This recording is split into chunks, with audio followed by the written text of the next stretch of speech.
Yes. All right. Okay. Oh, actually, okay, I got to introduce you. Okay. That's whatever. So, okay. No, I just want to say, first of all, I'm so excited about this group coming together, and I have such high hopes for it. And so, and one of the reasons I know that people have joined this group is so that they can basically be in a group with this common perspective, and to be able to talk to each other, share information with each other, which is what's lacking in most of our lives, basically, that we have this types like me and real world practitioners such as Adam makes it an especially intriguing mix. And so with that, I will turn it over to you, Adam. Perfect. And with that very mix, the idea of mental or cognitive diversity is going to come up a couple times in this. So, hey, thank you all. This is really enjoyable. I just a quick introduction of myself. I'm partner and VP of innovation in the innovation firm Ideas to Go. We're one of the top ideation and concept development companies in really in the world, certainly within the United States. And I say ideation and concept development, and people often go, cool, what does that mean? It just means that we work at the very front end of innovation on behalf of our clients, working with them, bringing in the brightest and most creative of their customers into the process for real co-creation from the very inception of innovation in a given area. So here's what we're going to go through today. David encouraged me to cover 5 key things. Number 1, how I caught the evolutionary bug. Number 2, what our work is all about at Ideas to Go. 3, how the evolutionary perspective guides us. 4th, how the TVOL Business Action Group could be helpful to us. And then importantly, what we at Ideas to Go can do for you. So the evolutionary bug, well, let me do this first, just a little bit more about me. I have ended up in a job that really supports something that's been true of me my whole life, and that is this a notion of adaptive dilettantism. I made up a new word. I didn't I didn't know what the noun form of dilettante was, but other people, most people know this as something else that looks a little bit more like ADD. It's my favorite exaptation, and I really go with the Roman thinker Terence, who said, you know, nothing human is alien to me. And I think as a good, you know, innovation professional, I need to be involved in the world. I need to know what's going on. I need to understand particularly what's going on with the customers on whose behalf we're working, and their customers and everything. And so I do agree that, you know, having both some breadth, some span, as well as depth, and my depth is in the practice of innovation, which I've been at now for about 32 years. I think having that kind of capability for what I do has been super important. At least I've built the self-justifying case for my ADD. Another key part of my background is just, you know, what Keats called negative capability, which is, you know, when someone is capable of being in uncertainties, mysteries, doubts, without any irritable reaching after fact and reason. Now, I don't like to stay there because at some point you actually have to produce.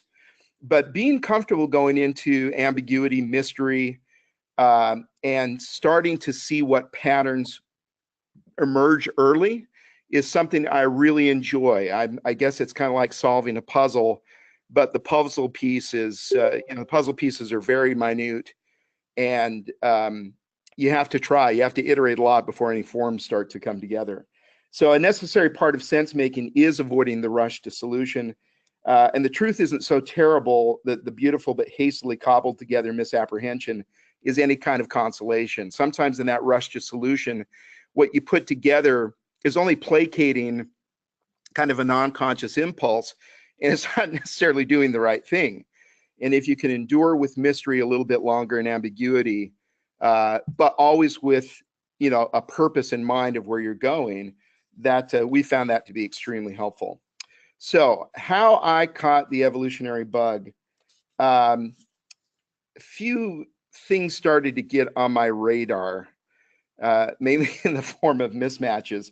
Yeah, I really loved, I'm going to date myself here, but for anyone who can remember,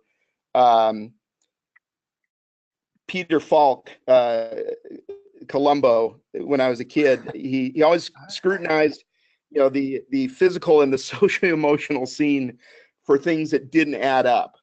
Yeah, and so he had this really great ruse. He would always go. He acted to kind of lower expectations of his brilliance, and then he'd get everything wrapped up, and whoever was involved go, oh, okay, good, we're good. And as he was walking away, he would often say, there's just one more thing, and then he would kind of catch people off guard. But there was this mismatch. He could always spot mismatches.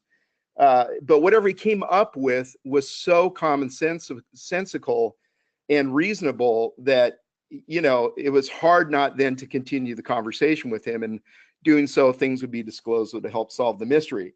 So the social science researcher mindset is a massive tool in doing innovation better. And, the word why has probably been, the question why is probably been the question that I've had most in my mind as I've done this kind of work. And looking at lots of different mismatches is kind of where it often starts. And in our book, Outsmart Your Instincts, we talk about this, but they're just, there's social conventions, individual motivations. And so then each mismatch that I saw really became an opportunity to dig a little and find out more. So I'm going to continue here. Here's an acronym I don't know how many of you are familiar with, but it's this idea that the world is increasingly volatile, uncertain, complex, and ambiguous. Now, when I say that, I remember even the first time I saw this acronym and the 4 words associated with it. So volatile, uncertain, complex, ambiguous. At first blush, those sound like, kind of 4 synonyms, but they are distinct. And it's the total of the 4 happening all at once that really causes a lot of difficulty. But then for someone like me in innovation, I think opens up a lot of opportunity.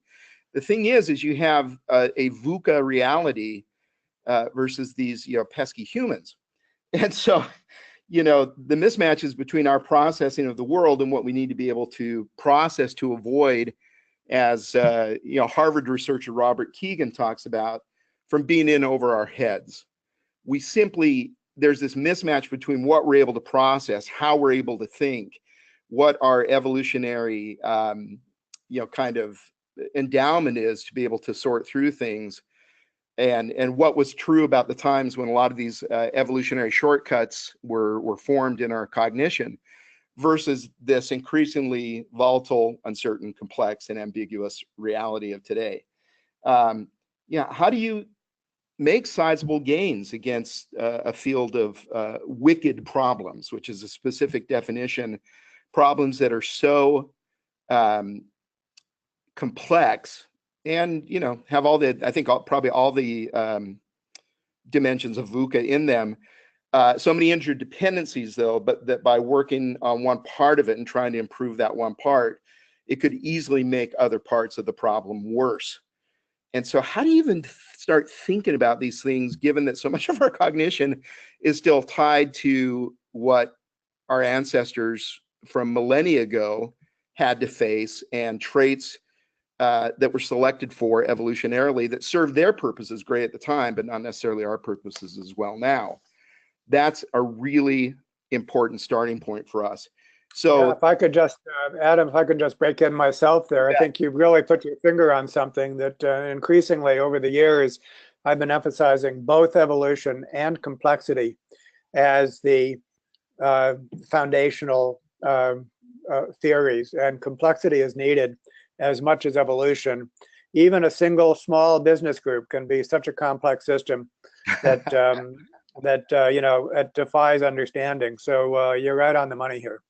Yeah, one person is a complex system. As I've gone into the research on this and I've learned more about my own cognition, I think that's for me the great takeaway from this has been I'm humbled daily as I see myself succumbing to some of these, non-conscious, traps.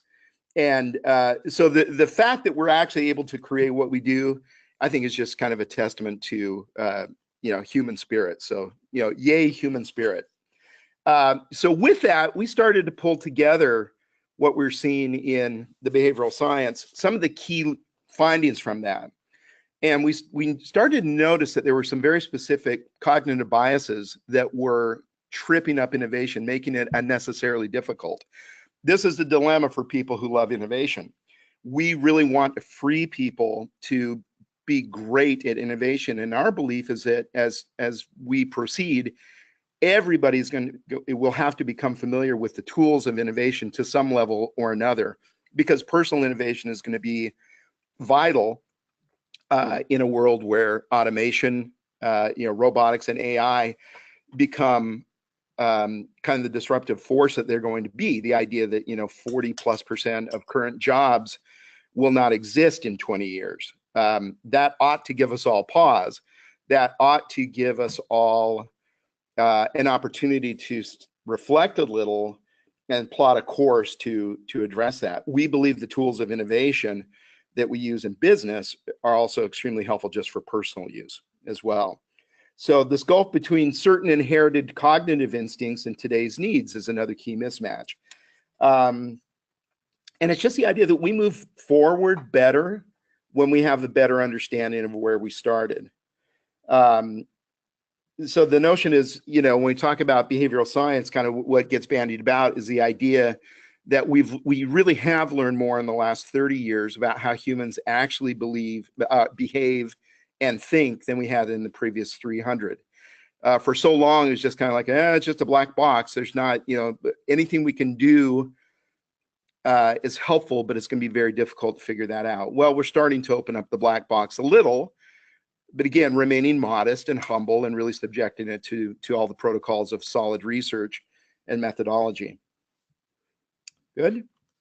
So just quickly, I'm not going to read all of this. I have a PDF for everyone afterward, and you can go back into it. But the 8 cognitive biases that we saw were making innovation unnecessarily difficult were negativity bias, availability, the curse of knowledge, status quo bias, conformity bias, confabulation, confirmation bias, and then errors of framing.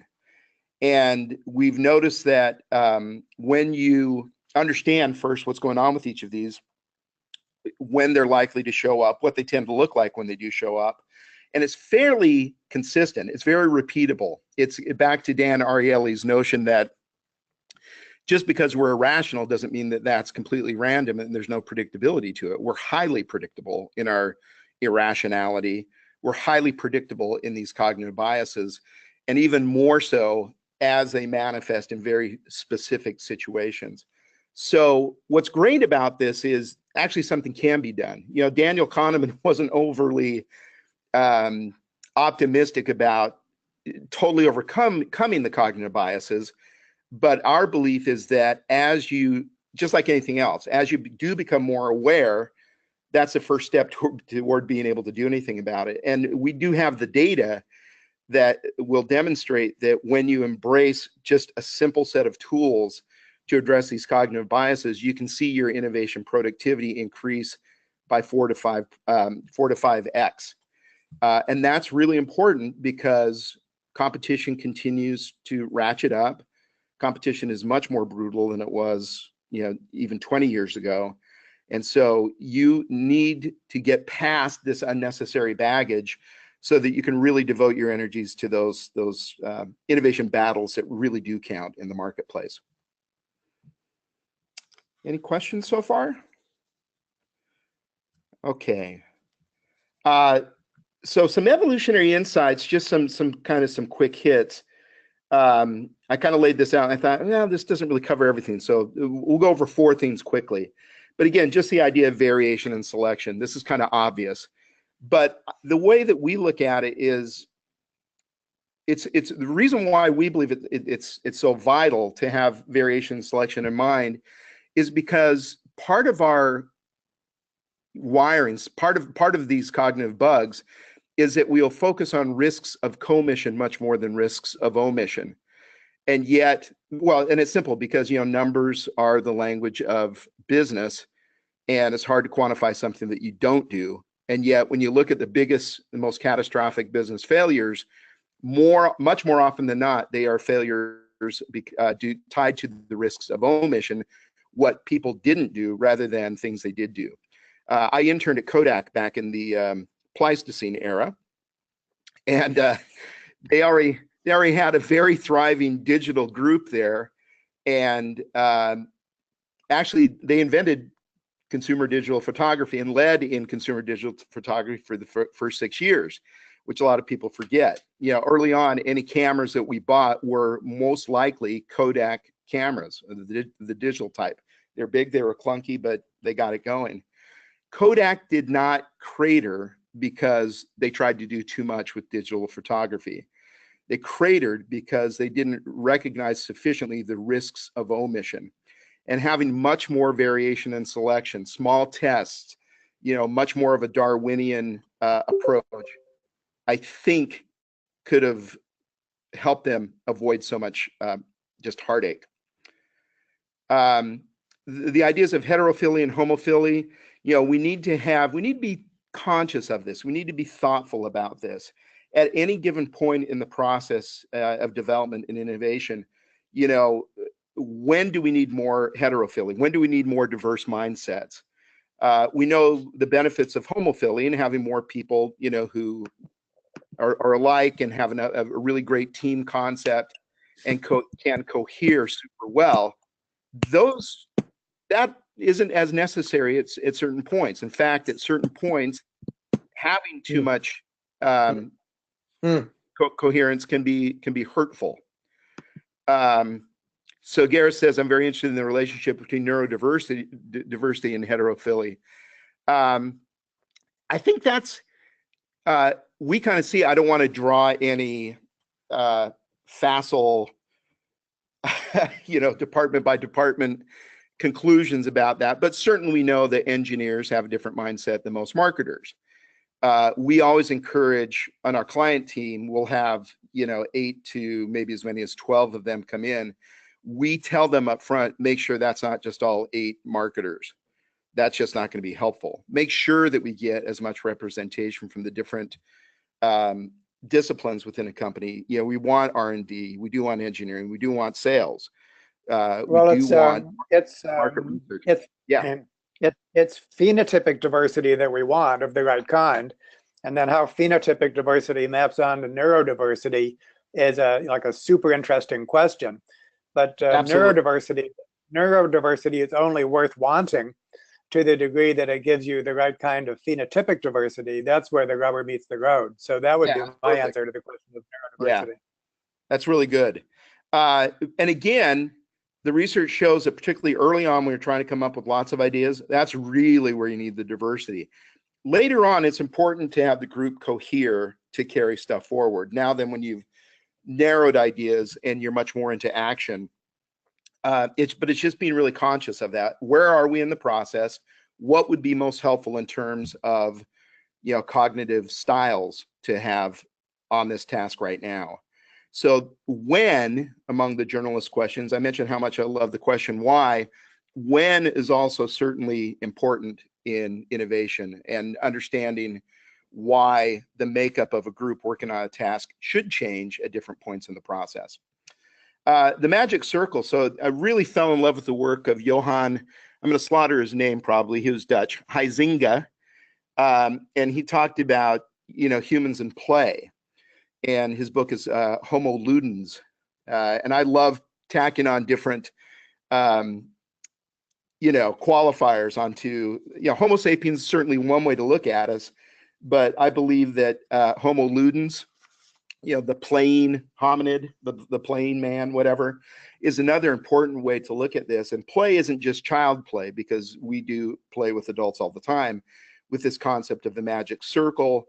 It's play with different rules within a different space, a different time and space. And we just have to have those different rules. We're doing a different task. Being, again, conscious of the process so that you have the right process tools applied at the right point is absolutely critical. The great news is that our clients, once they understand the concept of the magic circle for innovation, they can take this with them back to the corporate ranch and to some extent recreate some of the magic. We'd love to believe they can never recreate the entire magic as they can with us. But even that, we're becoming less and less interested in making ourselves overly special. We would love people to be doing great innovation in any way. And if they're using our tools when they're not with us, that's great. And I don't know if any of the rest of you are familiar with any of Huizinga's work, but it's just fantastic. Lastly, I see a real opportunity of thinking more deliberately about the total cost of evolutionary mismatch and figure out ways to make that real to people, because so many of these cognitive biases are comfortable, they are instinctual, they're the status quo, they're what we know. We have all kinds of clever ways of confabulating why we do what we do. And if it's based on a cognitive bias, we're essentially, we have these impulses that are millennia old and just don't serve our needs as well now. And so I think if you actually tallied up the total cost of evolutionary mismatch in business, and as we see it, particularly in innovation, if there were any way to quantify that and it were imposed in the form of a tax, I do believe that revolution would ensue. We're non-consciously tribal, and transaction costs come from not having enough trust. But that trust is based on such a low resolution and outdated map that there are surely better ways of thinking what's a higher resolution map for forming trust that we could really start getting on, and just not, again, suffer the baggage of that tribalism. Again, I mentioned the risks of commission versus omission, because status quo bias is real, loss aversion is real. Conformity, again, even when that's damaging, there's still a very real part of us that is freaked out about being kicked out from the clan, because that used to mean existential threat. And we need to honor those voices at critical times who will say, hey, wait, team, let's think about this. We kind of blew past this idea. Can we take just a moment and consider some other ideas? And having some hybrid vigor in thinking is super important. And there's a reason why we identified incest as a bad genetic strategy a long time ago. Maybe that same idea should apply to ideas as well. Good. All right. How's this doing, everyone? We all right? Doing great. Well, speaking for myself, I'm captivated. So keep on going. Well, thank you. It's so much fun, and it's just so fascinating that obviously, I tried to get some of the greatest hits here. but this is something I could talk about all day, but we won't do that. So here's a metaphor that I really like, and it's the idea that we move our arrow of meaningful work into the future with the force and accuracy we need, to the extent that we draw the bowstring backward and take into account more of the human story. We want the best possible understanding of what we're all about, continuing to be curious about these pesky humans. And I just joke when I say pesky humans. I love humans. But continue to be curious about these pesky humans is absolutely vital. Having the evolutionary view is critical to that, because there's still so much going on non-consciously tied to our evolutionary heritage that we're just not accounting for. So our aim increasingly approximates true when we get more of the full picture about who we are and pull that bowstring back into the past. Good? Yeah, we had a little bit of a sound problem there, and I'm not quite sure why, because the sound has been great up to this. I think someone has called in over the phone. So if you are calling in on a phone, if you could mute your phone, there's a way to do it within GoToMeeting. That would be great, because I think we're getting a little bit of a feedback loop that's coming through when Adam's speaking. Got it. Okay, so if everyone could mute their devices. Good. You got the metaphor here. Yes. You got the metaphor here of the bowstring pulling into the past? Good. All right. So my belief is that TVOL provides more context and a better understanding of how cultural and technological adaptation, as well as genetic adaptation, are all woven into the human story. We know that the impact of culture and technological change is so vital, and that multi-level selection, is just a thing. And this is on some of the academic arguments. I just tend to go, well, what's just helpful, and so multi-level selection was never controversial for me because I see it, I experience it, I know how vital culture is and why it's our superpower, as Joe Henrich talks about in The Secret of Our Success, that social intelligence or culture really is one of the distinguishing features that would separate us from the other animals. So I just love having this view of life, this view of business, this view of innovation. And I'm just a better innovator because of it. And I think I make more sense of my world just overall because of it. So this quote could be the single greatest recap of evolutionary insight for innovation. I'll put it up there. It's in the running anyhow. I want to think about it a little bit more, but you get good ideas when first you get lots of ideas and then simply bring the best forward. And that's our friend Linus Pauling, double Nobel laureate, controversial figure certainly, but he certainly had some real gems. And the reason why you want to get more ideas is because you want to start to have thoughts that you never would have otherwise. And we've really noticed that it's harder to come up with one great idea than it is to come up with 100 good enough ideas to get you moving toward a great idea. As long as you're trying to go for that one great idea, there's just like so much pressure on this one idea that it's almost impossible to get there. But when you use a little more of an evolutionary process, the beauty of coming up with 100 or 200 in our sessions, we'll sometimes come up with 800 ideas in one day, but then not leave it there and bring it down into a process that does bring the best forward. But use ideas early on. For anyone familiar with a tool used a lot by the military, and I think in World War II, may still be going on, but I think the greatest use of it was probably in World War II, is the idea of Bailey bridges, which were temporary bridges to help get across a river, to move all the people, material, and everything. They were deliberately temporary structures, but they allowed you to do so much. They allowed so much movement at such scale than anything that existed before, that I like it, using it as a metaphor. And early ideas, when you use them more as Bailey bridges to help you get to yet better places, rather than as end destinations in and of themselves necessarily, is a very powerful idea. So we want people to get to that better place faster, and coming up with more ideas is the way to do it. This idea then within that of a funnel for new product development and really for knowledge overall. Roger L. Martin at the University of Toronto really does a great job talking about the knowledge funnel. And this is not just a new product development process, but a knowledge funnel going from mystery at the fat end of the funnel all the way down to algorithm at the narrow end of the funnel. And being able to do that on a regular enough basis, go back up, think about a whole lot of things, not just the most obvious things, because those will unnecessarily constrain you, but throughout it all, come up with more ideas than you can use and pull the best forward. So diverging and converging all the way through, we believe this is really the structure to drive evolutionary action. All right.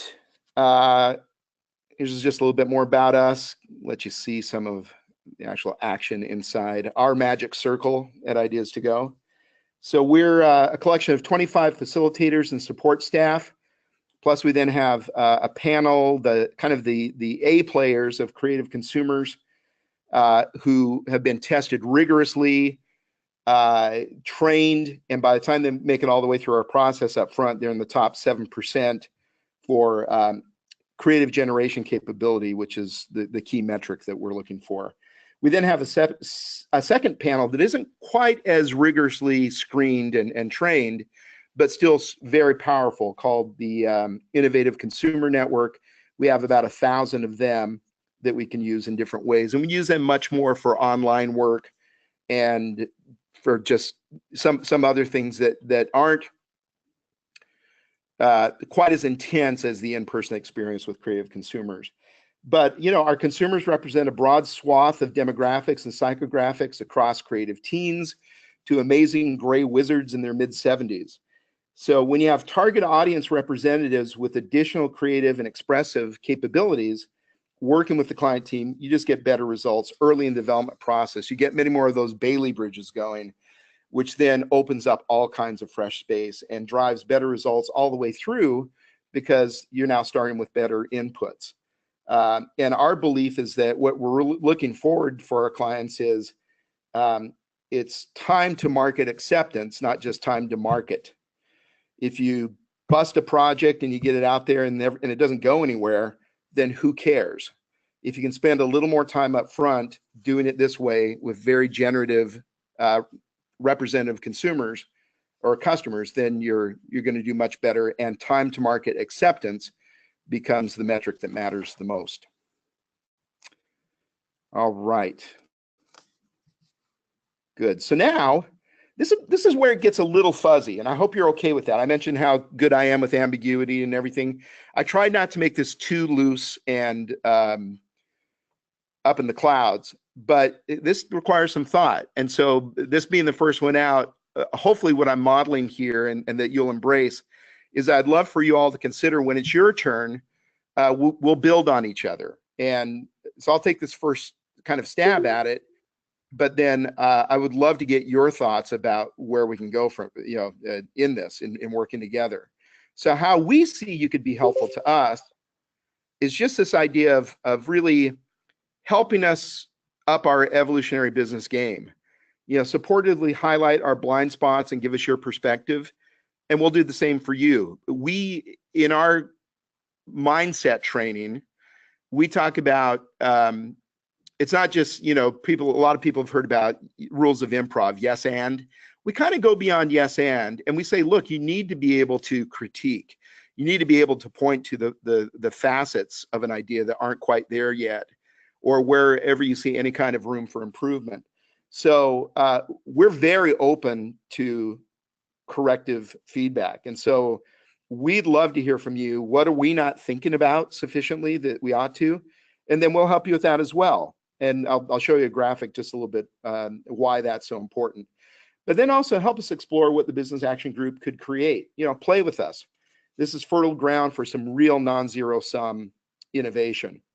And I think as we get to know each other a little bit better, we will find an opportunity to help each other to create things beyond, the sum of just our individual parts. Adam, let me break in here. I think this is a good opportunity for to have a little spate of conversation with the others as well. But I have two particular points to make. One is that you've done a really impressive job of reading the literature and soaking up the ideas and so on. I can see that. At the same time, I'll bet that academics such as myself, Mark Van Vugt, and others are more familiar with the scientific literature and could contribute something right there. Absolutely. Basically, like academic input that goes beyond what you have done for yourself. Although once again, I commend you for what you have done. So there's point one. Well, thank you, and absolutely, and there's part of me that realizes as we get in here and I show you a little bit more what we've been up to. It's going to be pretty easy for academics to go, well, they did okay as far as they went, but here's the real opportunity. And so, yes, we're very open to that, and we believe that to do innovation right, you have to be humble. And the other thing is assessment, basically, because I've known, I've been doing this long enough to know that there's the full gamut from no assessment to even too much assessment. But the point being that for variation and selection processes, especially the selection part and measuring outcomes and so on, especially in a complex system where there's all these unintended consequences, that can be. So the question is, if you're going to do something new, what are the consequences, and what kind of assessment can we bring to bear upon that, so that we could actually demonstrate that something works. And I'm wondering, how much you do, where you lie on that spectrum, and there's another opportunity, I think, for what the Business Action Group could do for an enterprise such as yours would be more academic input and more assessment input, perhaps. But speak to both of those. Well, I think this is a tremendous opportunity on both fronts. We are, it's funny, the more we learn, again, about these humans, we understand better, I think, both the opportunity for proof of, evidence of our effectiveness, both qualitatively as well as quantitatively, both, softer proof as well as harder proof. And I don't know. I want to think about this more. I was particularly struck by your thoughts about assessment. I think there's so much room there to up the game on assessment when it comes to innovation effort. We have some good measures in place now, but there's so much opportunity. So yes, I mean, there among the 4 to 5 big questions I still have that I want to work on for the next 20 years, this area of really making an even stronger case, having more accountability, et cetera, I think assessment is going to be absolutely vital. So I'm really excited to see where we might be able to go there. Good. Okay, can keep on going. Yeah. Well, I just want to make this point about, help us explore what the Business Action Group can all be about. I mean, just the idea of what we can do as a team for, what we could pull together in terms of evidence-based collaboration. I think someone said something about altruistic groups outperforming selfish groups. Didn't someone say that? I think. Anyhow, that's just kind of a bid to the team to kind of walk our talk here. And I think we're going to be able to find a lot of zero-sum possibility here as we learn more about each other. So the reason why this is so important, this is probably self-evident, but I don't want to just blow past this. But we tend to jump to the solution based on one view of the challenge when we see what we're working on. That's based on one person's often limited set of facts and perspectives. So there's, George. He has his facts and perspectives, that when he's looking at the overall challenge, that will point to an opportunity, which will all too quickly point to a solution. Once we get now, Sally involved with her perspective, there might be some overlap with George, but we get Frank in there, we get Sue, and we get Kim. They're all going to come at it. There's going to be some overlap, but there's going to be a lot of non-overlap as well. We're just smarter together. And naive realism, this idea that how I see the world is how the world actually is. We can prove very quickly why that can be a problem. And what we want to have is, non-overlapping pools of confirmation bias. So I have my confirmation bias. I have my non-conscious blinders on. I am non-consciously going to place the thumb on the scale for anything that ratifies what I already believe to be true.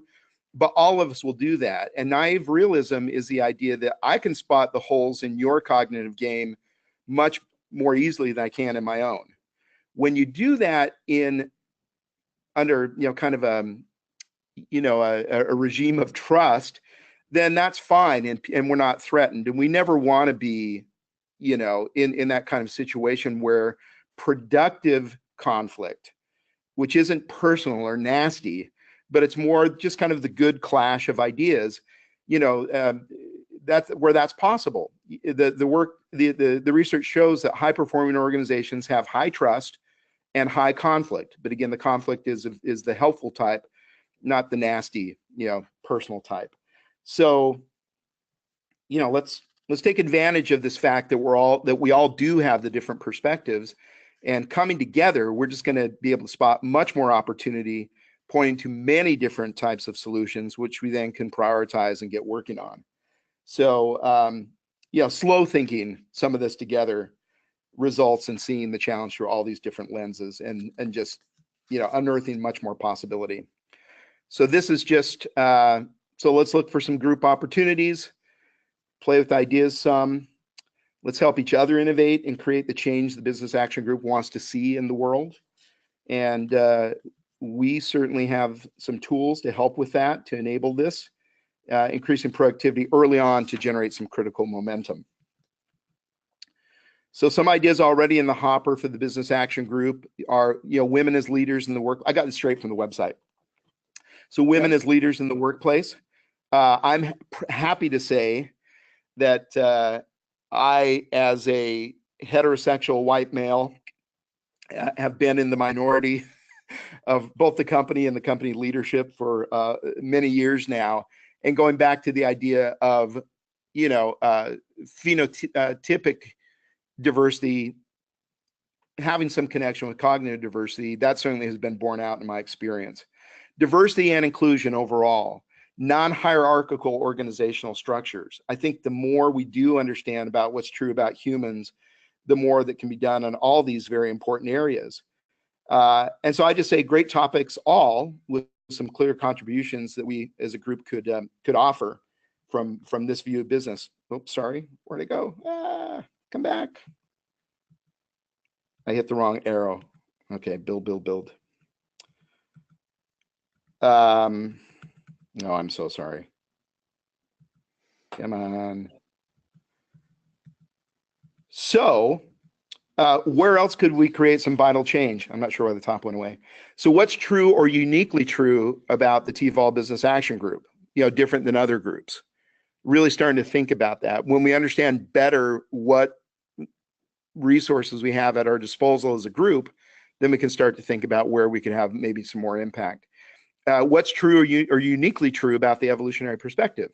And where can it particularly create some vital change? It's good. It's helpful everywhere. Within that, there are going to be some places where it's especially helpful, where it is more likely to lead to change that can get traction and have impact on the real world. So I know this is kind of general and just very, let's all hold hands and sing "We Are the World" right now.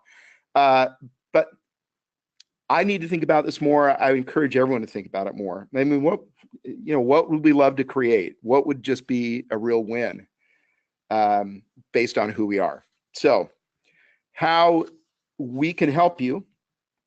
So here's some slides from our, just some pictures from our company meeting in Sedona the first week of January this year. There are about 25 of us. This isn't all of us, this is most of us. But we have the group process know-how and the behavioral innovation toolkit that makes any group more innovative and more capable of working through tough challenges.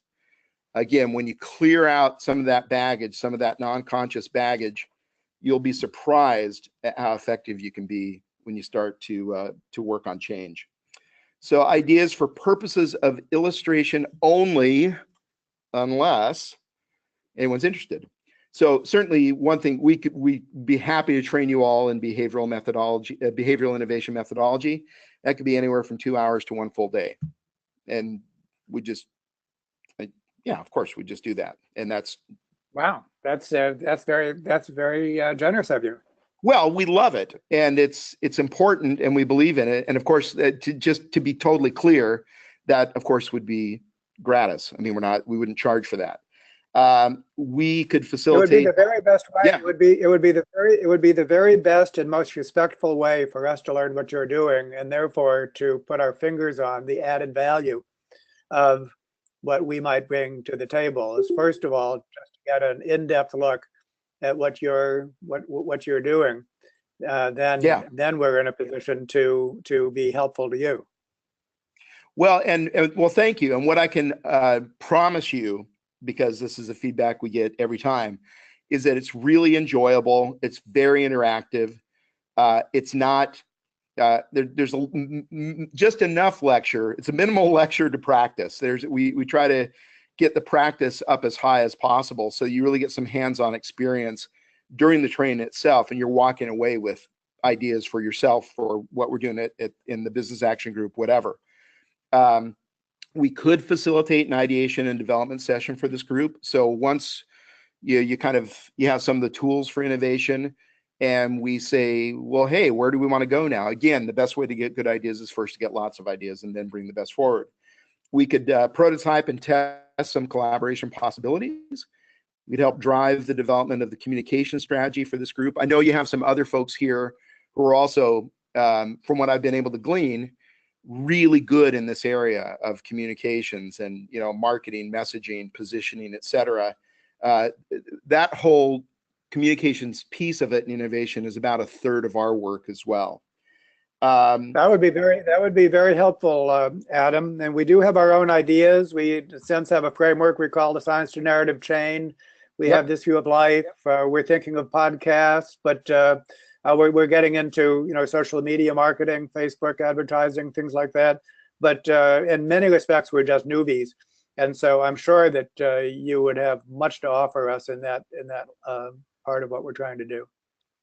Well, yeah, we'd love to see where we could help out. Again, we want to do this in a way that honors all the resources we have here and makes the most of what others understand in this area. But we do that kind of communications work. We have positioned an entire large global company which name you'd all recognize, and we do it all the way down to the brand level or the new product level, whatever that is. So that's someplace we could play. So the net is, here's 16 of the 25 of us just last week. We're here to help.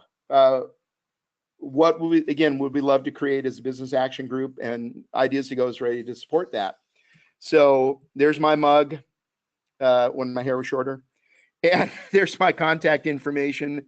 Again, I have a PDF that I'm happy to send out to this group of all the slides, and we have about 9 minutes left for any additional discussion. Yeah, and I'm going to shut up. I want to hear from the others. And I think for those of you that have webcams, then please unmute your mics and also turn on your video. And let's hear from you guys. I've had enough to say. There's Donna. Okay, Donna. Oh, okay. I'm absolutely fascinated by everything that I'm hearing here about bringing the non-conscious into awareness, and that's where so much of my work is focused right now. I'm fascinated by schema theory and those mental maps that are laid down for us early in childhood, and especially those that are maladaptive and get in our way of functioning. It's something that Adam said brought that forward to my mind, where he's saying, you know, we all have these non-conscious hang-ups that get in our way, and how do we move them out? And that's what I've been working on with so many of my clients. And I find that once we can bring schemas to light and they understand how they're functioning or how they're keeping them from functioning optimally in their lives, then by developing the awareness around them, we can start moving them out, and people move forward very, very quickly. I also liked all of the connections in here with relational frame theory. So thanks very much. Well, thank you so much, Donna. I have new terms to go look up. I love that. Let me provide a little bit of backstory, because, and only spending a minute at it, Donna represents a wing called contextual behavioral science, acceptance and commitment therapy. Basically, it's the Skinnerian tradition, which we're combining with the evolutionary psychology tradition. And we've already have a framework of our own, pro-social, which I think is going to overlap to some extent with Adam, what you have created. And it's going to be very exciting to compare notes and see how much we've, you know, great minds have already thinking alike, and how much integration is still to take place. So that's going to be really exciting.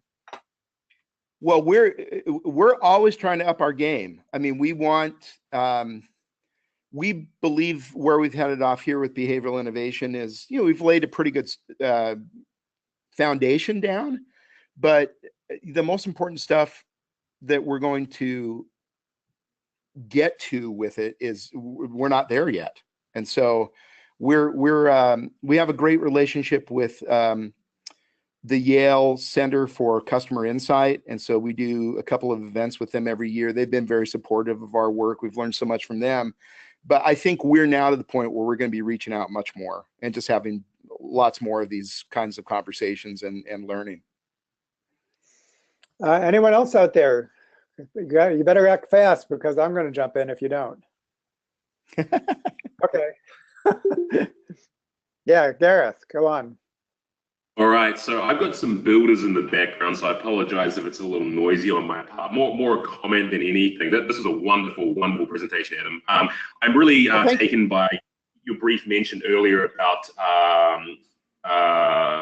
ludic, the term ludic, which is something that I've actually been very big on myself lately with respect to experiential learning, which is something that we do a lot of here. I'm PhD in organizational behavior, so I'm very much into coaching and the value of experiential learning techniques and how these can contribute towards leadership development and things like that.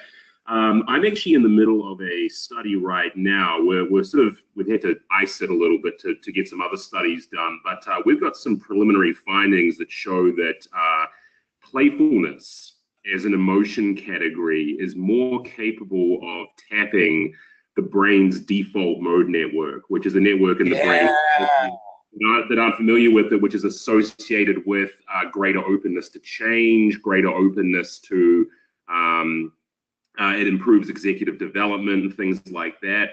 What we've found in the data that we have, and again, this is sort of preliminary at the moment, is that playfulness was more able to and more reflexively able to recruit the default mode network than either hopefulness, mindfulness, or compassion, which are three emotion categories that have so much cachet in the business literature right now. Everyone's talking mindfulness, everyone's talking compassion, and yet when it actually comes to the raw MRI data, when you just run the ANOVAs and just look at the brain regions that are being tapped in response to these emotion categories, fun and playfulness are the one, this is the emotion category that actually gets the brain fired up. And so, again, very preliminary, but we've actually framed this, or we're looking to frame this paper around a ludic space framing. That's fantastic. So kind of this idea, I can't remember the guy's name who originally came up with this, but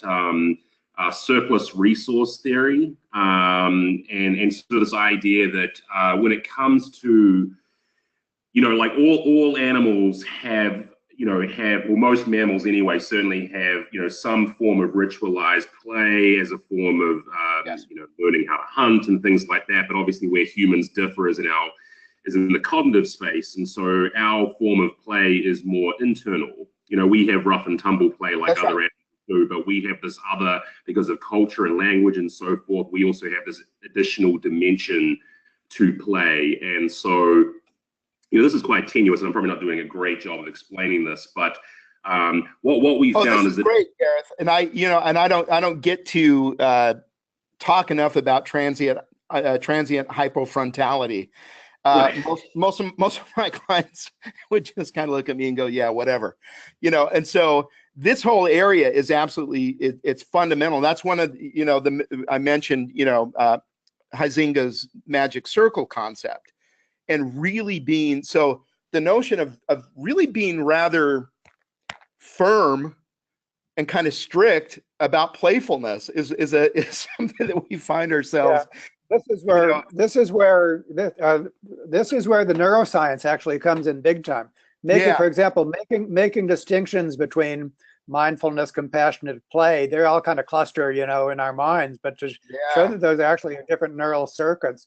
Also, like the distinction between wanting and liking and things that are you never would have known if you actually didn't get into the mechanisms. And play is huge. It's also huge in child development. That's another topic area, basically. But Peter Gray, there's two Peter Grays, but one of them is just passionate about the importance of play in child development. And of course, it goes into adulthood. So, well, and one of the things that we make quite a bit of is this idea. So negativity bias, the idea that bad is stronger than good, Baumeister's work, et cetera. The other side of that is some important work that Teresa Amabile did at Harvard, is that negativity appears irrationally profound. It seems much more profound than it actually merits. And so I really want to make it unseemly. Yeah, we know people who have built entire careers just on shooting stuff down, because they dine out on this bug in our cognition that sounds really smart, but yet they're not bringing anything to the table. They have not even the first step for alternatives. And so you kind of go, well, great, we just held this meeting where everything just got shut down. We have now this counterfeit good feeling that we accomplished something. And other than, just that weird kind of cognitive cheat, we really didn't accomplish much. And so I think play, again, it doesn't seem serious. It doesn't seem adult. It doesn't seem businesslike. And those are all non-conscious. Those are all irrational, because it can lead to the best business thinking, as we've kind of been establishing here. Well, this has been time's up. We're going to be business-like in ending on time, but I could not ask for a better inauguration of our webinars. And so, of course, we're going to do this on a regular basis. And please nominate yourself if you want to play Adam's role, and then we'll do these at regular intervals, and also make the most of what has been recorded. So thanks to Adam, thanks to everyone. And we're on our way. Thanks, guys. Thank you all. Fantastic. Thank you, folks. Thanks, Adam. Thanks, everyone. This was absolutely great. I so appreciate it. Good. That's great, Donna. Thanks for joining us.